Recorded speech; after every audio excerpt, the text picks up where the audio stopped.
U.S. intervention in Mexico really did push Mexican President Claudia Sheinbaum to act on the southern border because she didn't want to see a Mexico where there was American intervention. She wanted to maintain autonomy. Fair enough. Why don't you think she wants any intervention? Because she wants Mexico to stay Mexico. She doesn't want to see American forces coming in. She doesn't want Mexican people to feel like their own government can't deal with it by themselves. And don't they already feel like that? 100%. But you can't admit a loss.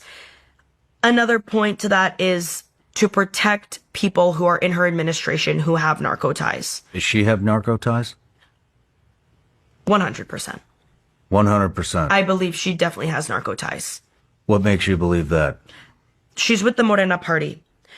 So many political figures in this party have now, just recently, been sanctioned by the U.S., had their visas revoked by the U.S., have been tied to shell companies in the U.S. that are cleaning money for the cartels. Mm-hmm. This was the most violent Mexican election in the history of Mexican elections. Why were people dying at the polls?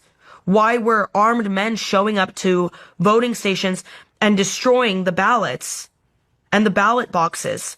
And then prior to her, Andrés Manuel López Obrador, the previous president of Mexico, who basically took Sheinbaum and put her up and said, everyone who voted for me, vote for her. And she won by a landslide. No one has ever voted by that margin in a Mexican federal election ever before.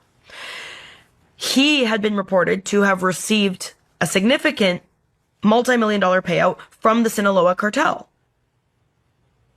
Wow. So if you have this party that just has so many rotten apples, you're telling me it's not spoiling the bunch, and that the main figurehead of this party, the president of Mexico, who could, if she really wanted to, say, fuck the cartels, we're ending them.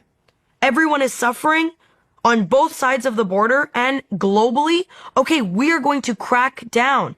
And that's not really happening. It's a soft stance. It's certainly not as soft as her predecessor. His slogan was abrazos no balazos, hugs not bullets. She didn't take that on, which I think was great, because what do you mean? You're gonna, it just didn't, it made no sense. But do I think she has narco ties? Yeah, and people come for me a lot when I say that, because they say, oh, like, you're just shitting on a president who cares about the Mexican people. I think if she really cared about the Mexican people, the cartel crackdown would be to the next level. I think if she really cared about the Mexican people, it would be a positive to get the U.S. in there to help solve this problem.